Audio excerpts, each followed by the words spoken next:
Perkenalkan, nama saya Funi Anita Panggidae, NIM 101-2021-0016, kelas 1C Prodi PAK.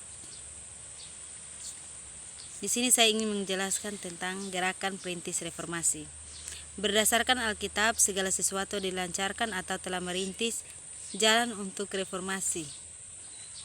Pada zaman sejarah dan pada budaya reformasi adalah suatu ciri zaman pencerahan, karena bagi mereka Alkitab adalah satu-satunya kaidah dalam ajaran dan tindakan berdasarkan Alkitab. Ada beberapa perintis-perintis reformasi, yaitu John Wycliffe, Johannes Hus, dan juga Savonarola. Sejatinya gerakan reformasi dipengaruhi oleh banyak faktor, yaitu John Wycliffe, Hus, dan Savonarola merupakan tokoh penting yang mempengaruhi gerakan reformasi. Dari faktor tertentu, reaksi yang dibuat dianggap menyeleweng yang merupakan tantangan bagi gereja. Pada akhirnya, tidak dapat dipungkiri bahwa kritik yang dilontarkan telah menimbulkan reaksi yang keras bagi gereja. Yang kedua adalah gerakan reformasi. Kita mulai dari Martin Luther. Martin adalah putra sulung Margareta dan Hans. Martin memulai pengalaman pendidikan ketika berumur 7 tahun. Ia mengingat bahwa gurunya bertindak begitu keras atas dirinya dan para pelajar, lebih buruk lagi keterampilan mengajar pun amat minim. Namun dalam lingkungan yang kurang enak itu, belajar membaca, menulis, menghafal, dan belajar berdoa. Bapa Kami, pengakuan iman rasuli, dan cerita-cerita riwayat hidup orang mati yang disebut oleh Gereja Katolik Roma. Martin Luther yakni bahwa Allah telah bersabda kepadanya melalui halilintar tersebut, suatu keyakinan yang mempelancar kira-kira 16 tahun kemudian dalam surat kepada ayahnya. Baru 2 minggu sesudah mengungkap sumpah kepada Santa Ana, Luther mencalonkan diri pada Ordo Agustinus. Dia diterima dan melangkah pada jalan gaya hidup seorang birawan sudah 2 tahun sebelum dia melayangkan misa untuk pertama kalinya.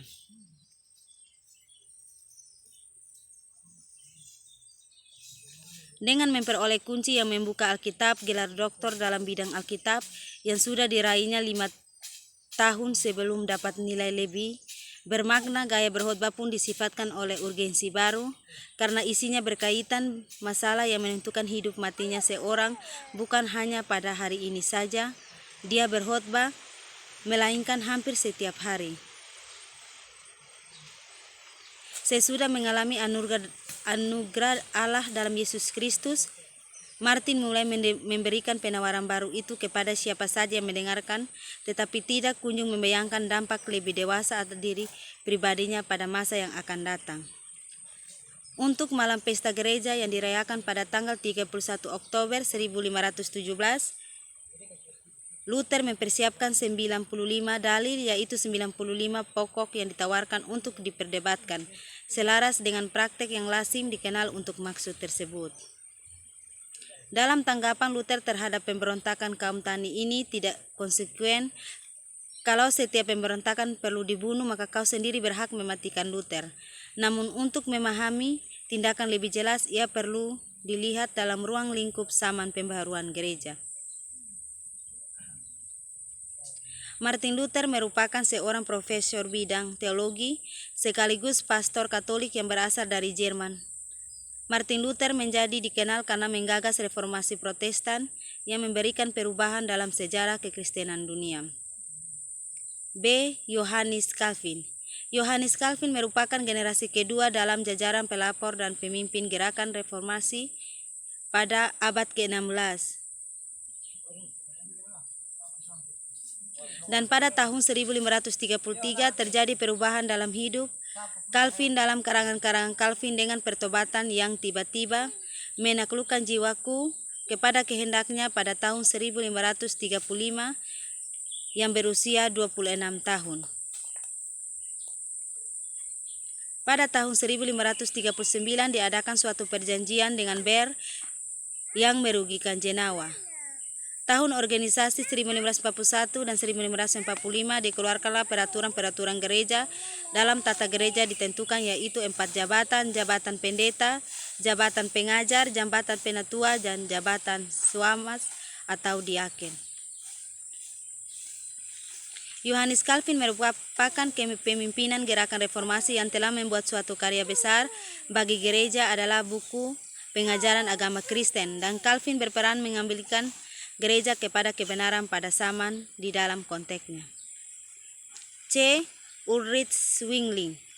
Jalan hidup Zwingli sangat berbeda dengan Luther pada tahun 1484 hingga 1531. Zwingli menurut ilmu di teologi di Wina Basel dan mendapatkan pendidikan awal di Wisen di bawah bimbingan pamannya Bartholomeus yang pindah dari Wildau sebelum masuk ke Universitas Wina setahun. Zwingli mempunyai debatan yaitu debatan pertama, dan ia memasuki debatan kedua yaitu dilaksanakan Oktober 1523 akibat Dewan Kota menyuruh mengeluarkan segala salib, misbah, patung, dan orgel dari gedung-gedung gereja.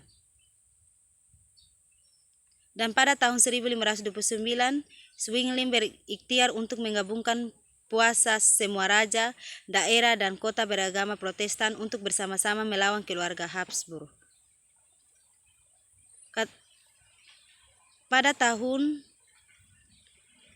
11 Oktober 1531, Katolik Roma menang dalam pertempuran yang penghabisan dekat kapal. Pada pertempuran itu, Zwingli turut serta dalam pasukan-pasukan itu sebagai pendeta tentara dan akhirnya tewas, dan mayatnya dibagi menjadi 4 bagian dan dibakar habis. Dan pada saat itu golongan Protestan menerima syarat perdamaian yang merugikan.